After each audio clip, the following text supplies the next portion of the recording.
दोस्तों स्वागत है आपको अंचल पर। इस वक्त की बड़ी खबर के साथ एक बार फिर से आपके सामने मौजूद है, जहां पर चलेंगे। सबसे पहले और बड़ी खबर में आपको बताएंगे राहुल गांधी की भारत जोड़ो यात्रा के 10वें दिन मोदी के जन्मदिन पर बेरोजगारी दिवस मनाते दिखाई दिए भारत जोड़ो यात्रा में शामिल लोग, और बताएंगे पूरी अपडेट दोस्तों किस तरीके से ये यात्रा लगातार प्रचंड जन समर्थन इकट्ठा करती जा रही है। साथ साथ चलेंगे एक और बड़ी खबर की तरफ, जहाँ पर नरेंद्र मोदी के जन्मदिन के दौरान भारतीय जनता पार्टी के लिए बुरी खबर सामने आई है। कांग्रेस पार्टी ने सीधी लड़ाई में बीजेपी को पटकनी दी है दोस्तों, एक तरफा चुनाव जीता गया है। बताएंगे किस राज्य से जुड़ी हुई ये बड़ी खबर सामने आ रही है। इसी के साथ में चलेंगे एक और बड़ी अपडेट की तरफ, जहां पर केंद्रीय मंत्री स्मृति ईरानी को काले झंडे दिखाए गए, गो बैक के नारे लगाए गए। हिमाचल प्रदेश में प्रचंड जन विरोध हुआ है। बताएंगे पूरी अपडेट दोस्तों। इसी के साथ में अमित शाह की सुरक्षा में भारी चूक। वहीं चलेंगे एक और बड़ी खबर की तरफ, जहां पर तमिलनाडु के अंदर हैदराबाद मुक्ति दिवस के सामने तेलंगाना राष्ट्रीय समिति ने खड़ा कर दिया तेलंगाना एकता दिवस का सबसे बड़ा मुद्दा। बीजेपी के एजेंडे को न्यूट्रलाइज करने की कोशिश की गई है दोस्तों। विस्तार से आप तक जानकारी पहुंचाएंगे। वहीं पर महागठबंधन सरकार को इनस्टेबल करने के लिए तेजस्वी यादव की जमानत रद्द करने के लिए सीबीआई ने कोर्ट में की है अपील। साथ ही साथ आपको बताएंगे भारतीय जनता पार्टी के साथ मिलकर सरकार चलाने वाली पार्टी के पीठ में छुरा भोंका गया है दोस्तों। भारतीय जनता पार्टी ने अपने सहयोगी की पार्टी ही तोड़ दी है। बताएंगे पूरी अपडेट एक एक करके चलेंगे सभी बड़ी खबरों की तरफ। लेकिन उससे पहले अगर आप भी मानते हैं कांग्रेस पार्टी की भारत जोड़ो यात्रा से ही इस देश की दिशा और दशा राजनीति में तय होने जा रही है। 2024 के चुनाव में सबसे महत्वपूर्ण होने वाला है भारत जोड़ो यात्रा। तो इस वीडियो को लाइक करके लाल बटन दबाकर चैनल को सब्सक्राइब करके घंटे को दबाकर कमेंट बॉक्स में जय हिंद जय भारत जरूर लिखेगा दोस्तों। चलते हैं सबसे पहले और बड़ी खबर की तरफ, जहां पर कांग्रेस पार्टी के नेता राहुल गांधी की भारत जोड़ो यात्रा को केरल में भारी जन समर्थन मिला है। यात्रा के 10वें दिन सुबह केरल के कोल्लम जिले के पुथिया कावू से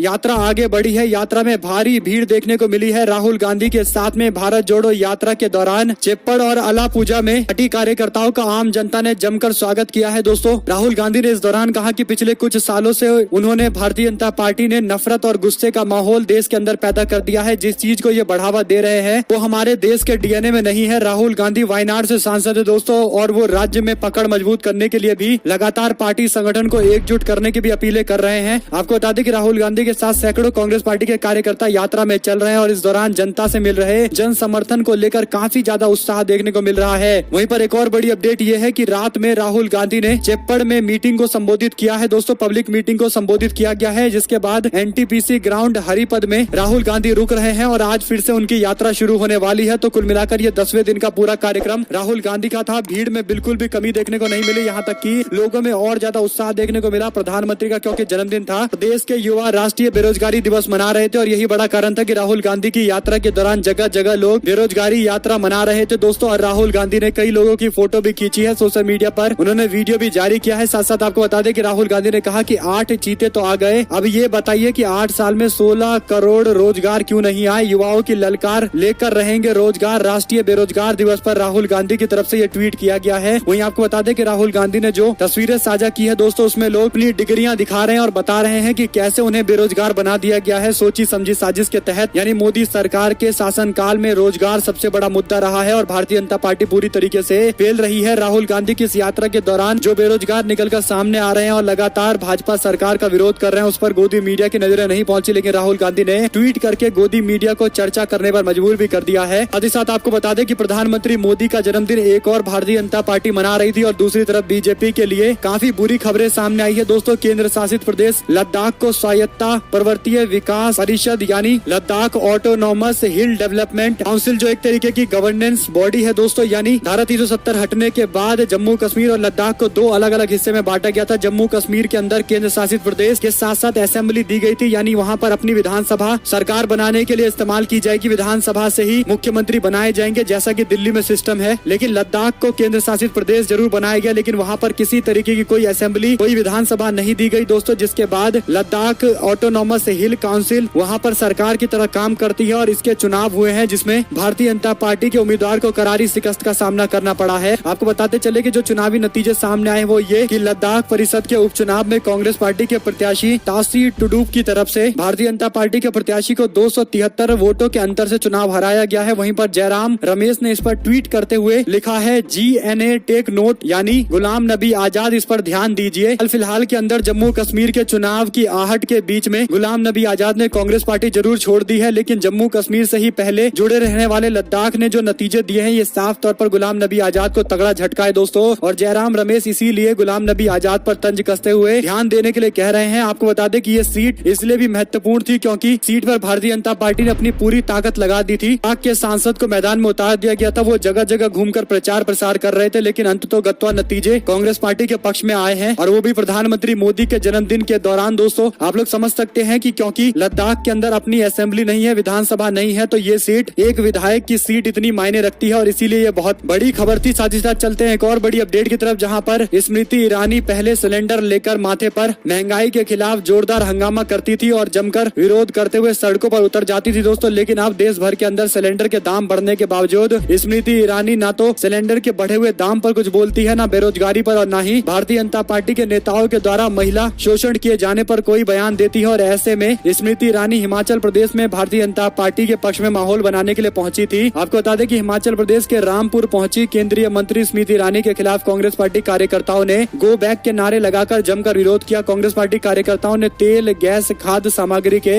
रेट लिस्ट का पूरा बैनर बनवा रखा था और इसी बैनर को लहराते हुए केंद्रीय मंत्री के खिलाफ जोरदार नारेबाजी की गई है दोस्तों, और यहाँ तक कि काले झंडे भी दिखाए गए हैं। आपको बता दें कि केंद्रीय मंत्री स्मृति ईरानी के खिलाफ कांग्रेस पार्टी के नेताओं ने जो विरोध किया, ये राज्य के चुनाव के लिए काफी ज्यादा इंपॉर्टेंट है, क्योंकि हिमाचल प्रदेश में जल्द चुनाव होने वाले हैं और स्मृति ईरानी जैसे बीजेपी के मंत्री चुनाव प्रचार कर रहे हैं दोस्तों, जिनको जनता ने देखा था कि महंगाई पर कैसे विरोध किया करते थे। जब 400 रुपए का सिलेंडर मिला करता था और आज 1100 का सिलेंडर है, तो कैसे केंद्रीय मंत्री बेरोजगारी और महंगाई पर बयान देने से बच रही है। और यही बड़ा कारण है कि हिमाचल प्रदेश कांग्रेस पार्टी इसका विरोध कर रही है, काले झंडे दिखाने की कोशिश कर रही है। सोशल मीडिया पर कई सारे लोग तस्वीरें भी साझा कर रहे हैं दोस्तों। और एक और बड़ी खबर की माने तो तेलंगाना मुक्ति दिवस पर हैदराबाद पहुंचे केंद्रीय गृह मंत्री अमित शाह की सुरक्षा में भारी चूक का मामला सामने आया। खबर यह है कि अमित शाह के काफिले के आगे टीआरएस के नेता घोसुला श्रीनिवासन ने अपनी कार खड़ी कर दी। दरअसल गृह मंत्री शुक्रवार को देर रात हैदराबाद पहुंचे थे। उसके बाद शनिवार यानी बीते दिन तेलंगाना मुक्ति दिवस के उपलक्ष्य पर वे कई कार्यक्रम में शामिल होने के लिए जा रहे थे दोस्तों। और इस दौरान टीआरएस के नेता घोसुला श्रीनिवासन अपनी कार रास्ते में खड़े करके चले गए। इसके बाद सुरक्षा कर्मियों को काफी हैरानी हुई कि अचानक से ये कार कैसे आ गई। हालांकि तुरंत सतर्क होते हुए कार को वहां से हटवाया गया है और कार में तोड़फोड़ भी की गई है। जिसके बाद टीआरएस के नेता ने कहा कि मैं तनाव में था, इसलिए कार अचानक से वहां पर रुक गई। उन्होंने मेरी कार पर तोड़फोड़ की है, मुझे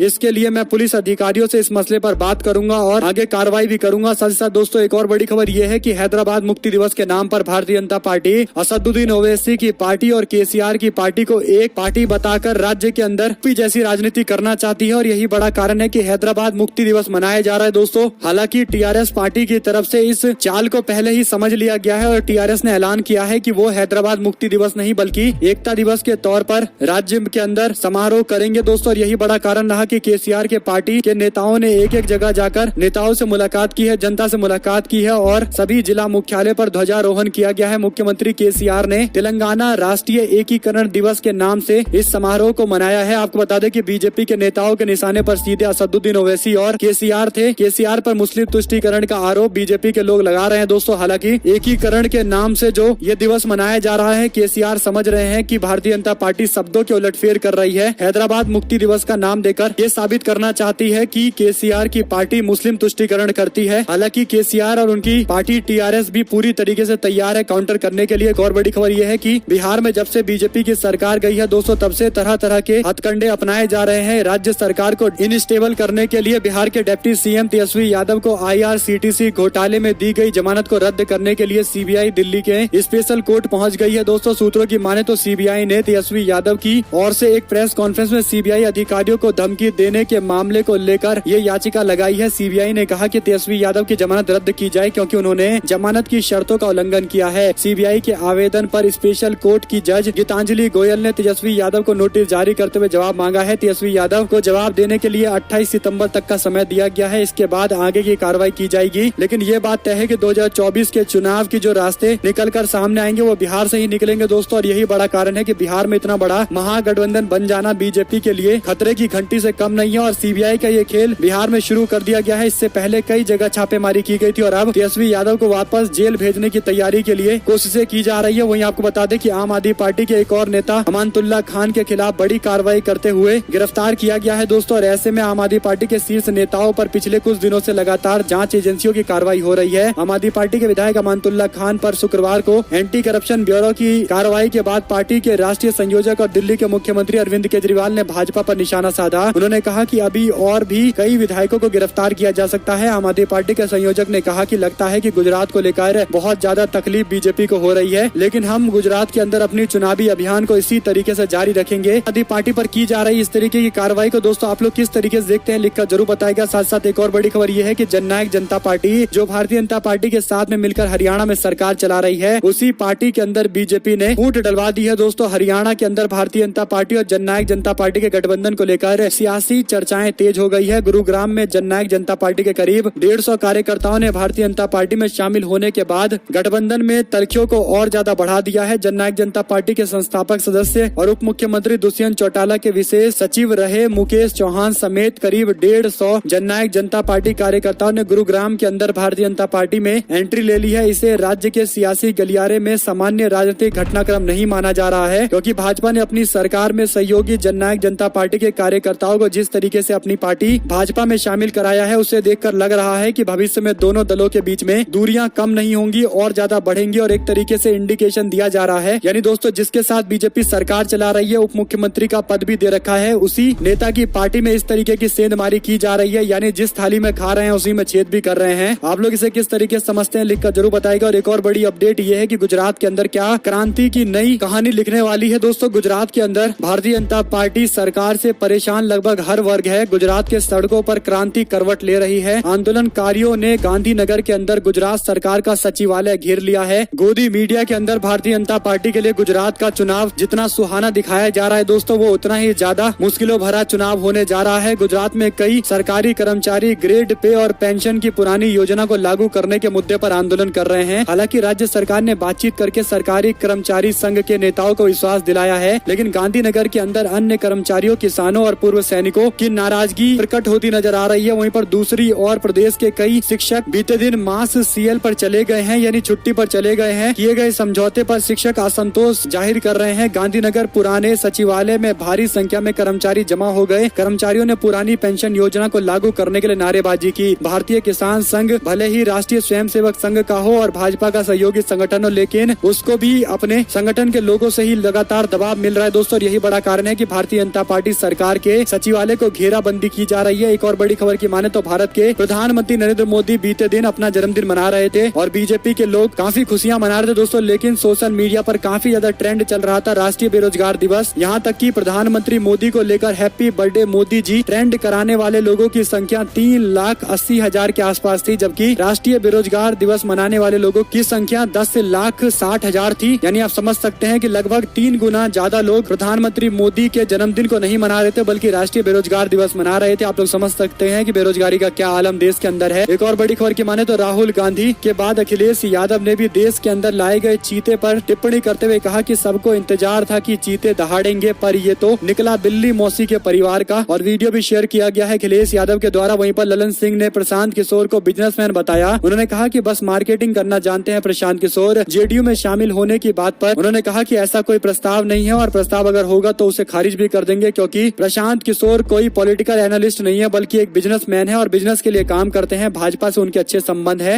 वहीं पर दोस्तों नेशनल कॉन्फ्रेंस और बीजेपी के बीच में क्या गठबंधन होंगी, इसकी अटकलें तेज हो गई है। उमर अब्दुल्ला और रविंद्र रैना के बीच में जो ट्वीट किए गए हैं उस पर हलचलें मच गई है। उमर अब्दुल्ला ने जम्मू कश्मीर बीजेपी के प्रदेश अध्यक्ष के एक बयान पर प्रतिक्रिया देते हुए शुक्रवार को कहा कि न तो राजनीतिक विरोधी एक दूसरे के दुश्मन होते हैं और न ही राजनीति विभाजन और नफरत के लिए होती है। उनकी इन टिप्पणी को ट्विटर पर लोग अपने हिसाब से इंटरप्रेट कर रहे हैं दोस्तों। एक यूजर्स ने लिखा कि एनसी और भारतीय जनता पार्टी पिछले दरवाजे से समझौता करने की तैयारी कर रही है, यानी जम्मू कश्मीर के अंदर चुनाव होने वाले हैं और ऐसे में फारूक अब्दुल्ला की पार्टी कश्मीर के अंदर कुछ सीटें जीत जाती है और माना यह जा रहा है कि भारतीय जनता पार्टी जम्मू कश्मीर में सीटें जीतकर कश्मीर के हिस्से से एनसी की सीटें मिलाकर अपना मुख्यमंत्री बनाने की कोशिश में लगी पड़ी है। हालांकि राज्य के चुनाव के समीकरण बताएंगे कि पहले से ही जो गठबंधन बनाने की चर्चाएं चल रही है कितना सफल होगी। जो भी अपडेट आएगी इस मामले को लेकर आप तक लगातार पहुंचाएंगे। एक और बड़ी खबर यह है कि आम आदमी पार्टी के विधायक अमानतुल्लाह खान की गिरफ्तारी पर भड़क गए समर्थक। एसीबी दफ्तर के बाहर भारी भीड़ देखने को मिली। दिल्ली के एंटी करप्शन ब्यूरो ने आम आदमी पार्टी के विधायक अमानतुल्लाह खान को दिल्ली के वक्फ बोर्ड में भ्रष्टाचार के मामले में गिरफ्तार किया है। उनकी गिरफ्तारी पर उनके समर्थक भड़क गए हैं। समर्थकों को भारी संख्या में बुलाया गया था, जिसके बाद समर्थकों को रोकने के लिए पुलिस प्रशासन को अतिरिक्त इंतजाम करने पड़े। वहीं पर AIMIM को RSS भाजपा से वफादारी के सर्टिफिकेट की कोई जरूरत नहीं है। ओवैसी ने भारतीय जनता पार्टी के तिरंगा यात्रा और तेलंगाना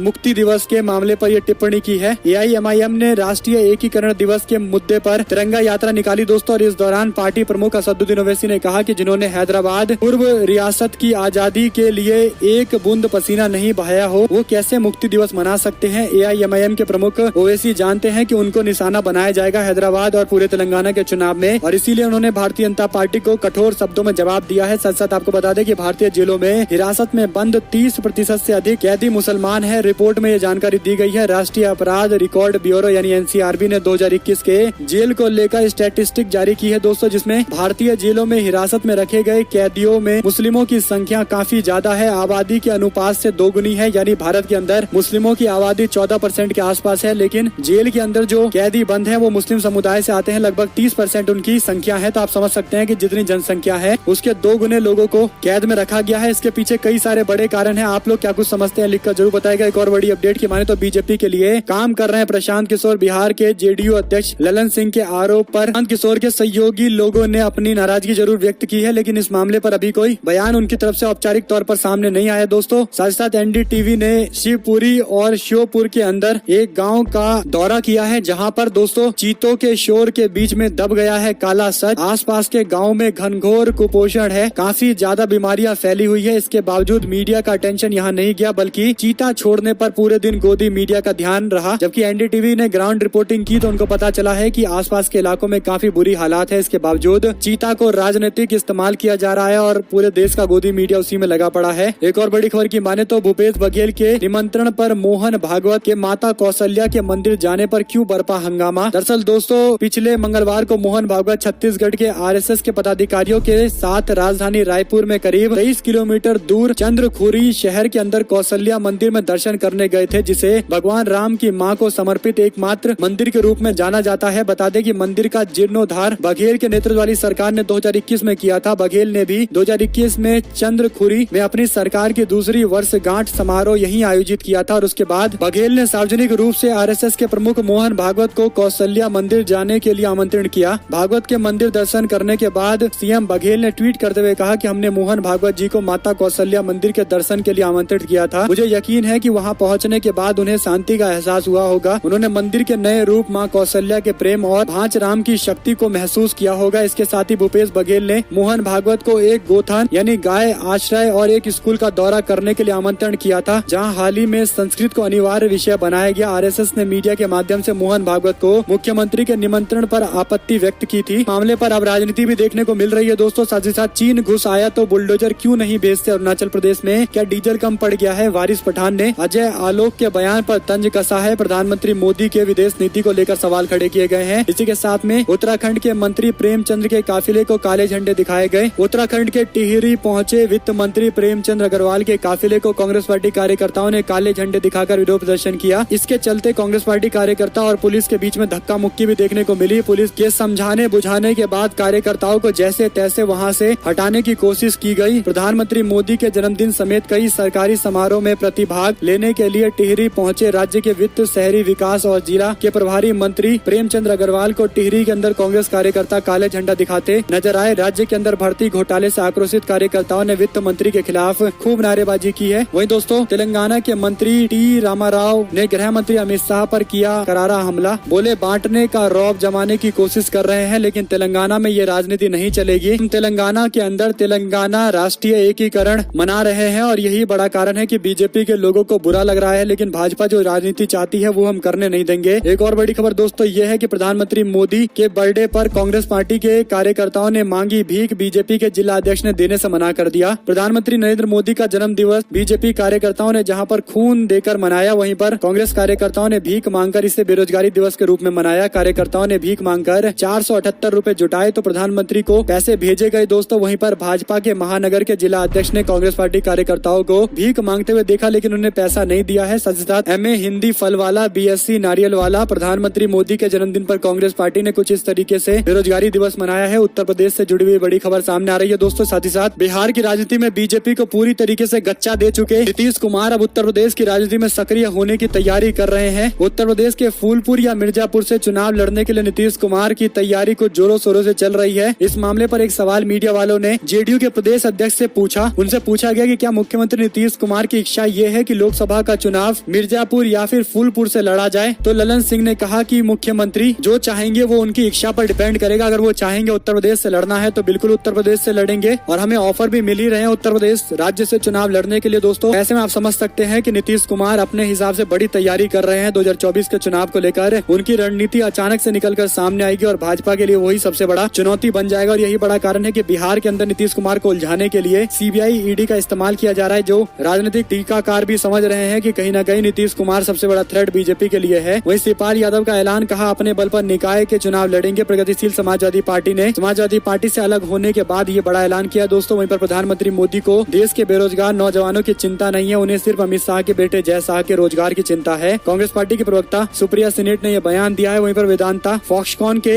प्रोजेक्ट शिफ्ट किए जाने के मामले पर आदित्य ठाकरे बोले, कहा शिंदे ने महाराष्ट्र के हाथ से 1 लाख रोजगार छीन लिए जो हमें मिल जाता अगर वेदांता फॉक्सकॉन के द्वारा जो सेमीकंडक्टर चिप की यूनिट लगने वाली थी लेकिन महाराष्ट्र से इतर गुजरात में शिफ्ट करा दी गई है। और यही बड़ा कारण है कि शिंदे महाराष्ट्र के लोगों की 1 लाख नौकरियां छीन चुके हैं। इस तरीके से दोस्तों आदित्य ठाकरे ने निशाना साधा है। अगर आप लोग को एक भी खबर अच्छी लगी होगी तो इस वीडियो को लाइक करिएगा, लाल बटन दबाकर चैनल को सब्सक्राइब करके घंटी को दबाकर हमारे साथ लगातार बने रहिएगा। जुड़ने से दोस्तों का बहुत बहुत धन्यवाद। देख रहे थे आपका अपना चैनल जय हिंद, जय भारत, वंदे मातरम। इस वीडियो को अपने लोगों तक शेयर करना बिल्कुल भूलिएगा दोस्तों। बहुत बहुत धन्यवाद।